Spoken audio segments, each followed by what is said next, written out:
Just ಒಂದು 10 ನಿಮಿಷದಲ್ಲಿ ತುಂಬಾ ಟೇಸ್ಟಿಯಾಗಿರುವಂಥ ಮದ್ದೂರು ಫೇಮಸ್ ಮದ್ದೂರು ವಡೆನ ಸಿಂಪಲಾಗಿ ಹೇಗೆ ಮಾಡೋದಂತ ನೋಡೋಣ. ಚಟ್ನಿ ಜೊತೆ ತಿಂತಾ ಇದ್ರೆ ಸಖತ್ ಟೇಸ್ಟಿಯಾಗಿರುತ್ತೆ. ಮೊದಲಿಗೆ ವಡೆನ ಮಾಡೋದಕ್ಕೆ ಈರುಳ್ಳಿ, ಶುಂಠಿ, ಕರಿಬೇವಿನ ಸೊಪ್ಪು, ಸಣ್ಣ ಹಚ್ಚಿರೋ ಹಸಿಮೆಣಸಿನ್ಕಾಯಿನ ಹಾಕಿ ಮಿಕ್ಸ್ ಮಾಡ್ಕೋಬೇಕು. ನಾನು ಈ ವಡೆನ ಮಾಡೋದಕ್ಕೆ ದಿಹಾತ್ ಹಾನೆಸ್ಟ್ ಫಾರ್ಮ್ಸ್ ಅವರ ಪೆಸ್ಟಿಸೈಡ್ ಫ್ರೀ ಪ್ರಾಡಕ್ಟ್ಸ್ನ ಯೂಸ್ ಮಾಡ್ತಾ ಇದ್ದೀನಿ. 230+ ಪೆಸ್ಟಿಸೈಡ್ಸ್ ಚೆಕ್ನ ಪಾಸ್ ಆಗಿರುತ್ತೆ. ನೀವು ಇಲ್ಲಿ ಸ್ಕ್ಯಾನ್ ಮಾಡಿಕೊಂಡ್ರೆ ನಿಮಗೆ ಸರ್ಟಿಫಿಕೇಟ್ ಕೂಡ ಸಿಗ್ತಾ ಇದೆ ಪೆಸ್ಟಿಸೈಡ್ ಫ್ರೀದು. 1 ಕಪ್ಪಷ್ಟು ರವೆ, ಅರ್ಧ ಕಪ್ಪಷ್ಟು ಅಕ್ಕಿ ಹಿಟ್ಟು, 1/4 ಕಪ್ ಮೈದಾ, ಚಚ್ಚಿರುವಂಥ ಕಡಲೆ ಬೀಜ, ಎಳ್ಳು, ಉಪ್ಪನ್ನ ಹಾಕೊಂಡು ಮಿಕ್ಸ್ ಮಾಡ್ಕೋಬೇಕು.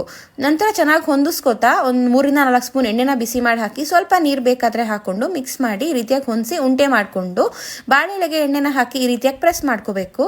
ನಂತರ ಎಣ್ಣೆನ ಕಾಯಕ್ಕೆ ಇಟ್ಕೊಂಡು ಒಂದೊಂದೇ ಈ ರೀತಿಯಾಗಿ ಹಾಕಿ 2 ಸೈಡು ಗೋಲ್ಡನ್ ಕಲರ್ ಬಂದ ಮೇಲೆ ತೆಗೆದ್ರೆ ತುಂಬಾ ಟೇಸ್ಟಿ ಆ್ಯಂಡ್ ಕ್ರಿಸ್ಪಿ ಆಗಿರುವಂಥ ಮದ್ದೂರು ವಡೆ ರೆಡಿ ಇರುತ್ತೆ.